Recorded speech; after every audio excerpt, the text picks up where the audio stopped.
Hello everyone, this is Ronnie, and some of you may or may not know that I've come back from Ecuador, and I was at the Amazon Fruit Fest, and I was at the Terra Fruitis Eco Village. Let me try and set this up a little bit. Okay, there. So, why have I got so many layers of clothing on? It's funny. So, what's my reflection on that experience and being over there and being at the eco community, so over there in Terra Fruitis, and also this fruit haven, and it's these areas of land in Ecuador where people are staying and have bought land and are all sort of vegan, fruit based, interested in health, and have certain other principles that they're together, but mostly it's people that a lot of the connection that they all have is at some point they've been interested in a fruitarian or raw vegan diet, whether they're 100% raw or not, which a lot of them aren't, but they're growing their own fruit. They definitely want to eat and grow their own fruit and have a vegan lifestyle and be healthy and live more harmoniously with nature and that kind of thing. And you can figure out and find out more about them, Terra Fruitis and Fruit Haven. And I went over for the Amazon Fruit Fest. It was 1 week long. There was, I don't know how many people there were in total, maybe 20. It was relatively small, and part of the main reason for that was that Ecuador, a couple of weeks before the festival, maybe a week before, very shortly before anyway, made it difficult for anyone to get in unless they were double vaccinated. So a lot of people cancelled, and a lot of people didn't sign up because of that. And ironically, a couple of weeks after the festival, Ecuador's taken that away. So it only really affected that particular time, which is unfortunate. So there's a bunch of people from the UK that didn't go, that were going to go. And you may ask, am I vaccinated or how did I go? Well, I'm not vaccinated. I still went, and I figured out a way to go. I'm not going to go into it exactly, but I figured it out. So I went, and let me see, what will I start with? So the festival was great. So usually what people would look for at the fruit festival is like the food. What's the food like? So the food was really, really good. And we were eating, Terra Fruitis itself is a property that it's all quite remote for a start, right? So you fly into Ecuador, wherever you go, the closest airport to the Terra Fruitis place is in Cuenca, which is a city in Ecuador. And to fly over to Ecuador from Europe is about 10 hours from like Spain. And then you have to get to Spain. So fly over there, maybe 10 hours from Europe, maybe a little longer depending on where you are. And then to actually get to Terra Fruitis, if you go directly to Cuenca, which is probably unusual, but you probably have another hour flight to Cuenca, maybe an hour, maybe 2 hours, and then you've got to go on a bus from Cuenca to Galaquiza, which is about 3 or 4 hours. So, and the bus is like the windiest roads, and Ecuador is full of the windiest, most mountainous roads. So even going between the big main cities, you end up in these roads that are just like for hours and hours, round and round, up into the hills, loads of mist. It's pretty high elevation, Ecuador in general. It's close to the equator. Not sure if that's why it's called Ecuador. but it's close to the equator. Its capital city, Quito, is on the equator. So I think you can go and like see where the equator is there. And it's a Spanish-speaking country. Very little English spoken. And it's not a particularly wealthy country, but it's not. It's probably not at the bottom either. But it's not particularly. It's not a completely highly developed country, but you go on a bus, you get to Galaquiza, and then you get a taxi, and it maybe takes 10-20 minutes to get to Terra Fruitis. So there's this town, Galaquiza, which is I don't know how many people, but it's a fairly substantial looking town with a big market with, shops and banks and all the usual stuff, churches and all that. And from there, you're traveling another 10-20 minutes, and you go out to this area by a river, and there's some mining going on, but apart from that, there's not really anyone else around. There's not really a proper road there. In fact, they were telling us that the government made the road where they are only a few years ago, so they've not really had a proper road there until recently. It's a very much still kind of developing place. So in terms of it being quiet, remote, not a lot of other people around, if that really appeals to you, then it's definitely got that. It's definitely quiet, out of the way. Although in the tropics like that, it's never like totally quiet because there's constant birds and insects and crickets and things like that. But it's quite remote and out of the way. The property itself is on a bit of an incline, and you go up, and they've got durian trees, they've got a lot of jackfruit trees, they've got soursop trees, they've got a lot of tropical fruits that they've taken in from other countries and bought from some people in Ecuador that have tropical fruits. And some of these trees have not produced fruit yet and aren't particularly big yet. So it seems like they're trying to grow a variety of different stuff, but they weren't necessarily looking to grow a lot of stuff that they can eat right now, if that makes sense. I'm sure they could have grown more local fruits that would have grown quicker, maybe easier, but they've decided to kind of catalogue a larger variety of fruits. So I believe they've got somewhere in the region of 60 different varieties of fruits growing at Terra Fruitis. And there's a lot of bananas growing. So that's one of the main things that grows that they can definitely eat right now is bananas. And there's an abundance of bananas. There's plenty of bananas if you want bananas, There's quite, at the time I was there's quite a lot of jackfruit. Almost all the time they were going and picking jackfruit most days, and we could have fresh jackfruit all the time. There was soursop as well. There was papayas that they could pick. There was sugar cane that we were using for juice, and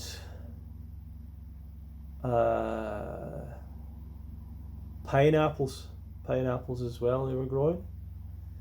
But I get the feeling like a lot of the stuff is still developing, like durian trees and things. These take time and take years, so that's taking time. I personally, the way I would have probably personally, I personally would have grown fruit that would have grown fast, and I would have grown more local fruit.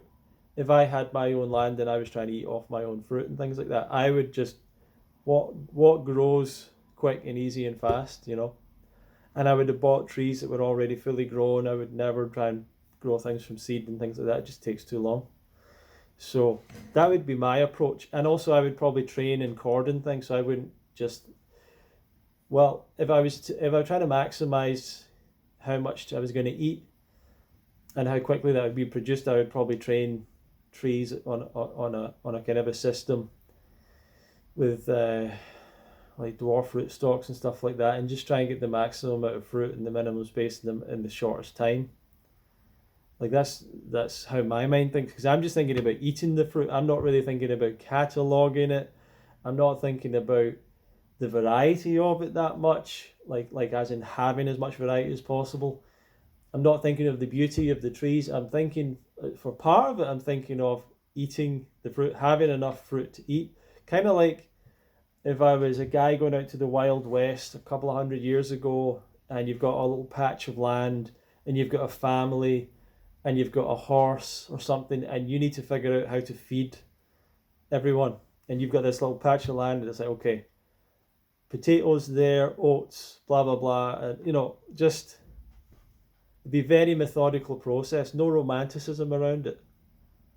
So I'm not a romanticist when it comes to fruit really that much. I do have great romantic feelings towards fruit, but really I want to eat it, and I want to make sure I can eat every year. And I don't want it to be complicated. I don't want it to be like if there was a fruit that tastes amazing, but every once in a while they've got loads of maggots in them, I'd probably avoid that. I want stuff that's simple, easy, no parasites and stuff like that, right? So, but they've not really taken that approach a lot of the time. So they've got a large variety of different trees, and a lot of them haven't really grown yet, I suppose, and haven't produced a lot of fruit yet. And they're still like getting new trees and growing new trees. They've got a nursery of other trees, so they're continually growing things and testing things and stuff like that. Terra Fruitis has some really cool buildings there. It's got this amazing community centre, really beautiful building. It's like a octagonal or sextagonal shape. There's a hot tub in there. Beautiful place for just like talks and gatherings and community things, and watching films together and all this yoga. And the view is spectacular. It's a beautiful view over the mountains and the Amazon, I suppose, in the distance. But I think they're near the Andes. And also they've got a kitchen. They've got another kind of community hub bit for the kind of dining room, which is very simple.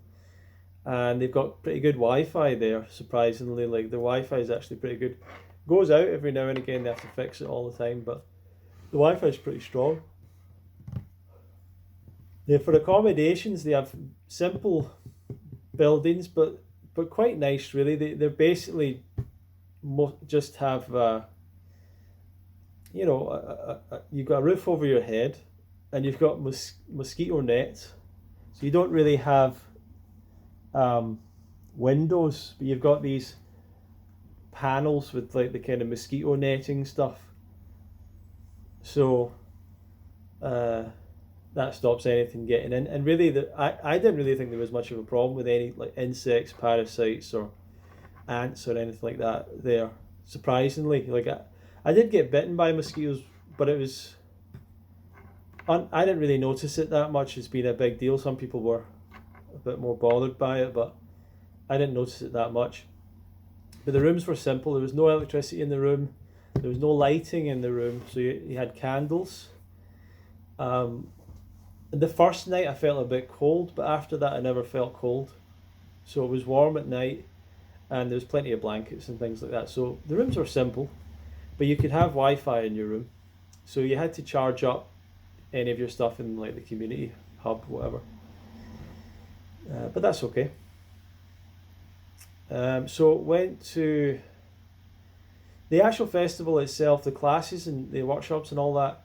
The schedule was a little bit sparse at times, and sometimes it was a little bit like...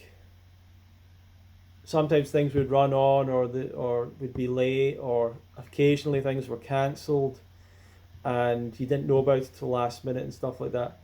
So a few things like that weren't perfect, but the classes that were on, I mean, I believe that most of the teachers gave their best and did a good job.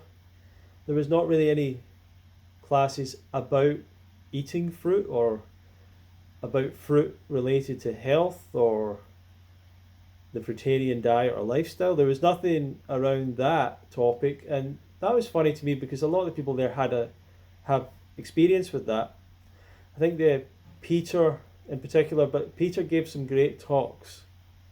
He had probably some of the most interesting talks and presentations on the history of Terra Fruitis, on building communities, on tree and plant propagation techniques. He's like an encyclopedic mind, about all these things.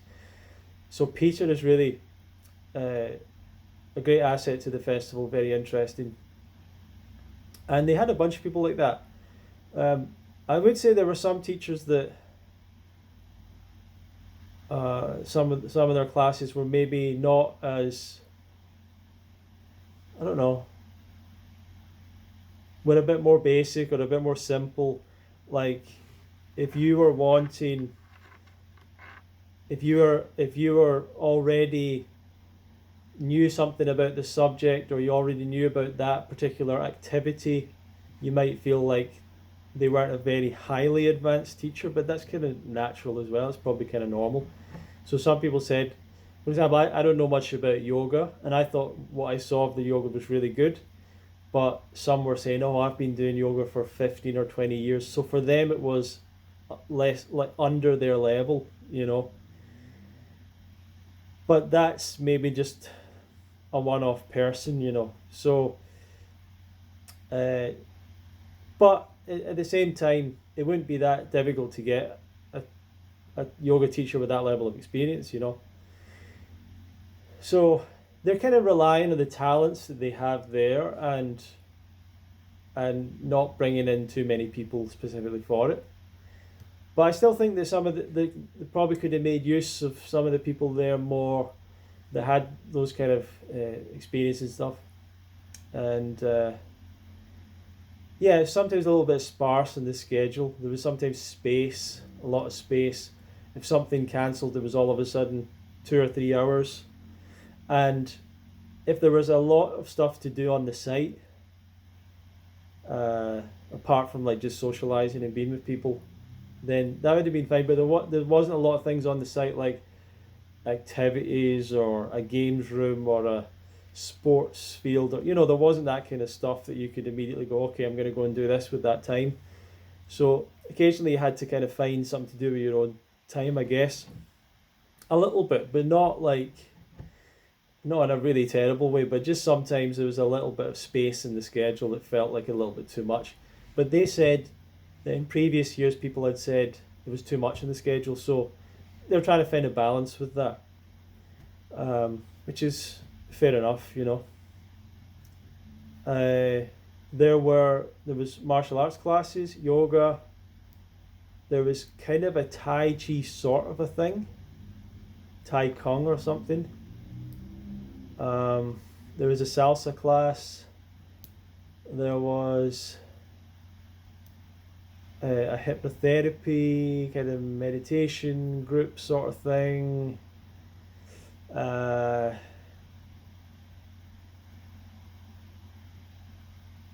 There were food demos.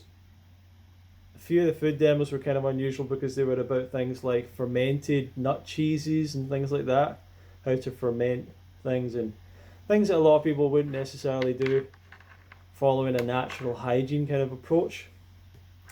But interesting nonetheless. There's a bunch of classes or a bunch of things that were like tours of the property. We went on a tour of Fruit Haven. We went to a waterfall. Incredible area, really. Like the waterfall was spectacular, but it was super difficult to get to the waterfall. Like, we went on this hike up to the waterfall, and Boris, who was leading it, didn't really make out. Maybe he's kind of used to it, but I was not expecting how difficult it was to get up to this waterfall. It was quite a trek, and it was more so the steps getting up to it. Sometimes you were having like a rope, you're having to pull yourself up. It wasn't like an easy walk up. But the waterfall was spectacular. The pool to swim in was amazing there. I mean, there's some brilliant, beautiful, amazing places out there, and and the climate is, funnily enough, kind of quite temperate. It's not blazingly hot. It's warm all the time. Um, I think at night it gets a little bit cooler, but uh, during the day it's rarely like the direct sun. Well, we didn't get a lot of direct sun, to be honest. It's a lot of cloud cover. There's a fair amount of rain. I quite liked it. I quite liked the climate because it wasn't too intense heat, intense sunlight, quite mild. For people that are from Europe, from the UK, a lot of parts of the US, they would fit in with that climate no problem. And I didn't think the mosquitoes were that bad. Some people thought had a bad time with them, but I really didn't see them. That usually, to me, with the mosquitoes, sometimes they just all of a sudden come and there's so many of them. But I never really experienced that. And things like ants and spiders, never really saw that much of them. So that was pretty cool. The toilets are all composting toilets, which might be a bit different for people because you're not flushing a toilet. You're putting like compost kind of chips on top of what you put in the toilet. And we were encouraged, or the men at least, I suppose the women too, we were encouraged to urinate basically on the trees or near the trees, which is quite nice. The food was great, meals were great. There was meals at night, and not just a variety of fruit, which was amazing, but the meals were great. And the whole vibe of the thing was incredibly relaxed. The people there, the volunteers were really trying to help, were really helpful and really doing a lot. So it was a beautiful the whole thing was great, and there's a real kind of community vibe there. And we got to see Terra Fruitis, and we got to see Fruit Haven, and there's also another eco village there called Evolution, which is kind of an interesting place as well. So I guess the question comes down to, would I want to buy land and live there? Now, firstly, I would say that what I was amazed about is to actually move there and buy the land and live there and do stuff. I'm not a very practical guy yet, or at this point in my life. I'm not a very like, give me a piece of land, I can build a house. You know, I believe I can probably do that, but I've got a lot of learning to do. I've got a lot of learning to do, and the thought of doing it doesn't sound like a great challenge to me, for me personally. It's not something I want to focus a lot of time and energy on. I don't know if I'd get a lot of satisfaction out of it. I feel like I would like probably injure myself in the process. So I don't have a lot of skill and background in that kind of work. That's part of what doesn't appeal to me about the idea of like getting your own land, building a house and all that stuff. But it's very affordable there. Extremely affordable for a lot of people to have a plot of land in an area of the world that's suitable for growing tropical fruit, and is, you'll be surrounded by other people with similar diet, similar lifestyle, similar ethics, and but sometimes you look at some of the pieces of land, you're like, it's basically like it's jungle looking. So you'd have to go in there and do quite a lot of work to figure out what you're going to do with it. Now, what I found out as well though is that they can help you with getting workers, local contractors that will do a lot of that work for you. They'll clear the land, they'll help with building a house, and I saw some people that have went through that process. That have got their house being built up mostly, that have got their farm started, that have got their trees starting to grow and start to plant. So I've seen people that have done that, and I've seen the process of that, and it all looks really cool. Right now, I don't have a great calling for going and trying to do that or making that a plan or an aim. I don't have the ability to do it right now, resources wise and everything like that. So I don't have the ability to do that, but at this moment in time. But if I did, firstly, I think you need to have an income or a stream of money where you could stay out there all the time, well, that would be useful. But your lifestyle would be could be pretty low expense wise.